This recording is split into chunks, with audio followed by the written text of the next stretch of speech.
Hello, everybody. Welcome back to the K&B Music Den. I'm Keith. I'm Mariella. Where's Brad? I replaced him. Oh, you replaced? Replaced. Okay, no more Brad. It's going to be the K&M Music Den, apparently. I'm going to have to change a lot of things online. Period.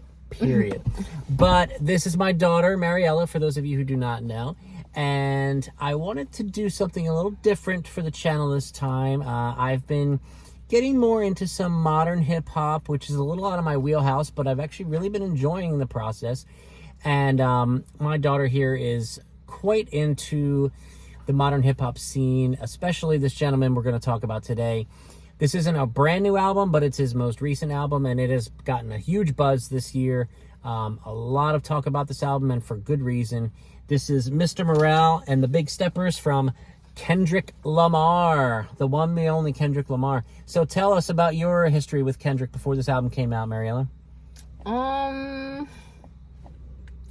don't know. I just always liked him. Like one day I heard "Bitch Don't Kill My Vibe," and all of a sudden. You mean B Don't Kill My Vibe? Sorry. It's fine. I'm just kidding. And I fell in love with it, and then I started looking into more of it, and then sooner albums came out, and then I kept adding more music to my playlist about him. So yeah. Cool. Yeah, I obviously had heard about To Pimp a Butterfly. It's considered one of the greatest hip-hop albums of all time. Yeah, except you don't know too much about it.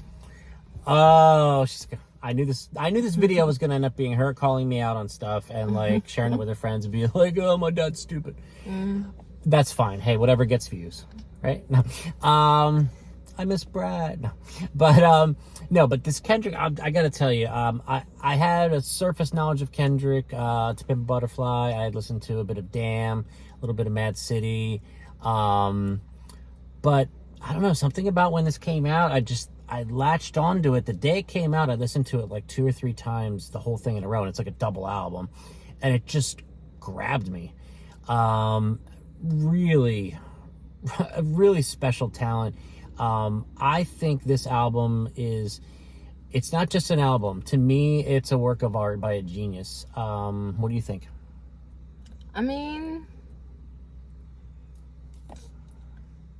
I don't want to seem like a nerd like you and put it in a genius perspective. But now I'm a nerd. Keep going.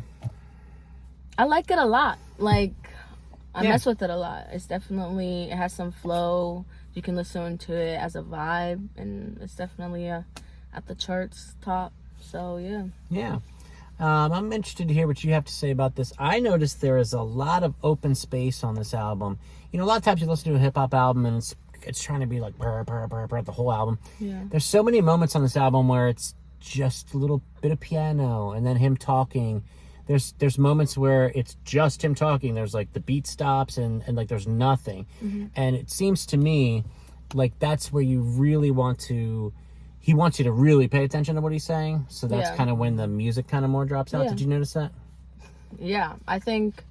Sorry if that was an insulting question. No, like, I think that's different than other rap artists because they either do a soft paced or a nice dope beat, and he adds that flavor into it, and I like that.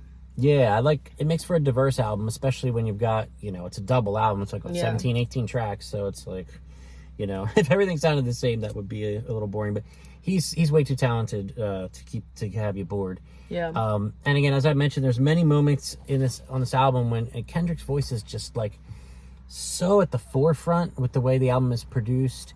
It feels like, to me, it's almost like he's reading to you from his personal journal or diary. Yeah. And like almost feels like he's only talking to you. Yeah. Did you get that? Yeah. Yeah, I get that a lot. Yeah. He definitely adds personality and like background to his music and to his words and the way he plays on with it.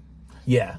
Yeah. And I love his delivery. It's like in the beginning of the album when he's like, I've been going through something. Like, you know what I mean? It's like real, like I said, like he's just talking to you. But then when he wants to get it, like he gets it, like when his voice goes higher and he's like, are you happy for me? Like when he's like more like rapping, instead of like talking, but I mean, he's talking on purpose. You know, he's doing it in a different way.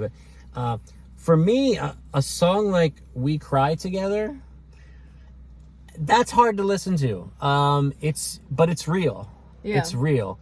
It's I don't know if it's Kendrick supposed to be playing himself or just a character of two people in an argument. Maybe you know better than me, but the way they yell at each other and the things they say to each other, it's disturbing, but it's real. Yeah. And I'm not gonna lie. Sometimes I skip that one because I'm just like, this is a lot. Yeah.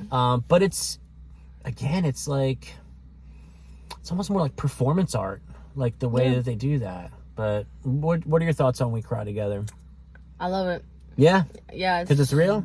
Yeah. Like, it's one of those where you don't have to really look for the meaning. It's like right in your face. Pretty obvious. Yeah. Yeah. So, yeah, I mean, he uses a lot of different approaches depending on the subject matter. Like I was talking about earlier, how his voice can go higher and urgent on certain, like, more upbeat driving songs. Yeah. And then songs that have more, like, deep meaning or serious meaning. I mean, there's a song about, you know, his auntie is a man now. He's old enough to understand now. I mean, this is stuff that, you know, a problem I have with a lot of modern hip-hop, and I know there's some really great stuff out there now, like Kendrick. I'm a big Kanye fan.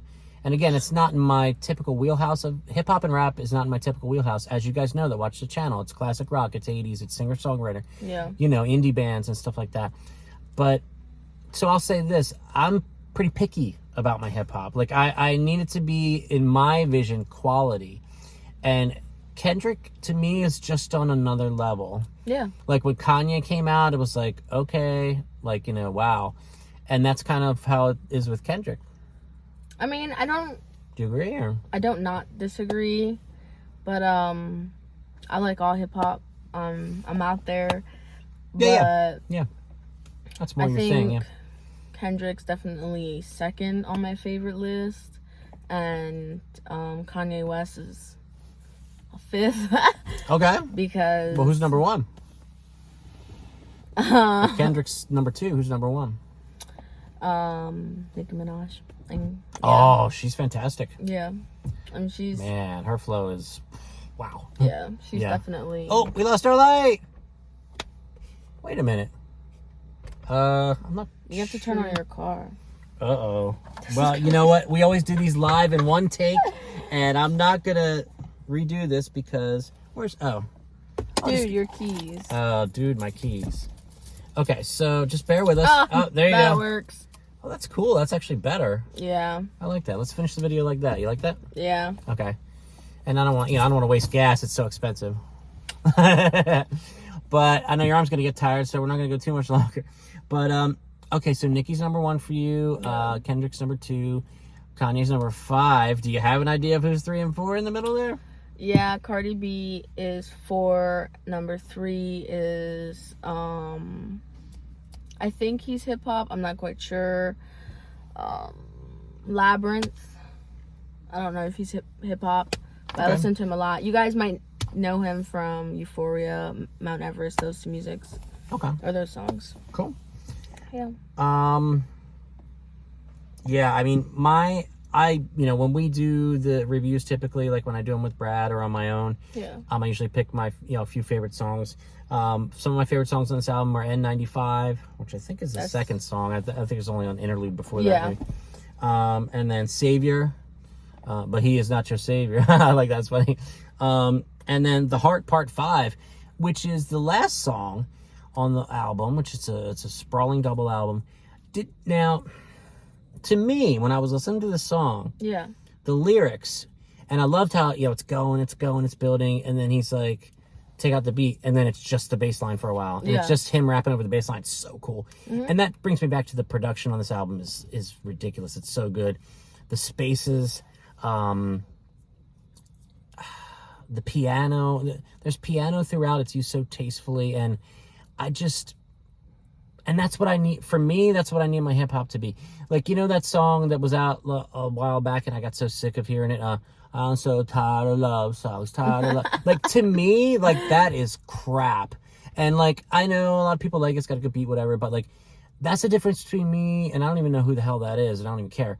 But that artist versus like Kendrick, Kanye, Jay-Z, Tupac. Yeah. You know, like there's meaning, there's thoughtful production to the albums. Yeah. And you know what I mean. But the hard part 5, this last song,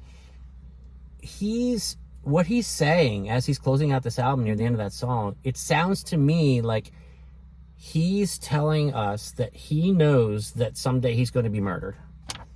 Did you pick up on those lyrics? I mean, yeah, because Tupac did the same thing. Biggie? Yeah. Yeah. Like, at this point, we should expect these rappers to know. And some of them are part of the 27 Club. Like, yeah. But that's a shame. I mean, wow. I mean, to reach your goal, for Kendrick to reach his goal to be on the top of the hip-hop world, but then realize there's a really good chance he's going to pay the price for that and get murdered. Like, I don't... Maybe he made a deal with the wrong person. I don't get it. There could be conspiracies. Oh, man, now we're getting into conspiracy theories, folks. But it could be. Yeah. My daughter's smart, man. If she thinks something's going on, maybe something's going on. So any final thoughts on Kendrick? Y'all should listen to his new album. Yeah, it's really good. And how, for you, because you're more familiar with his back catalog than me, how does it stack up to like Damn and Pimp and Mad City? Like, I mean, I know you haven't listened to it as long because it hasn't been out as long, but like, is it near the top? Is it kind of in the middle? Like, what are you thinking on that? It's definitely my second. My first is the... Oh my God, I literally just said this earlier. Mad City. Yeah. Yeah, Mad City. That's definitely top for me. And this one's second already? Yeah. That says something to me. But Damn's third, so... Yeah. I've been listening to Damn over the past couple of days. Yeah. And honestly, I was like, damn. It's good. So, well, I'll tell you what. Maybe we'll have Mariella back on in the future if we do something that's kind of in her wheelhouse, or maybe something not. Maybe I'll force her to listen to... I'm trying to get her to listen to the whole Tracy Chapman debut album for months. I'm eventually going to force her to do it, and then maybe we'll do a video on that. It's good, I'm telling you. Oh, my goodness. I'm not saying it's not. I know. People in the comments, help me time. Oh, she doesn't have time. Whoa, what's going on with the light? Well, I thought we were... Well, I got to close the video, you know. I got to do my thing. Come on, they can't see you. I got to do my thing, and I got to make sure that people share this video on social media. Please like it, smash the bell for notifications. You get notified every time we drop a new video on the K&B Music Den. Right over there. Yeah, or wherever. Yeah, she knows, I don't. But thank you so much for all the support. We missed you on this one, Brad, but maybe you'll jump in on the comments. I know you listen to the new Kendrick as well. So for my beautiful daughter, Mariella, I am Keith, and this is the K&B Music Den. Thank you so much for watching, and hope you enjoyed this father-daughter review of Kendrick Lamar, and we'll see you soon.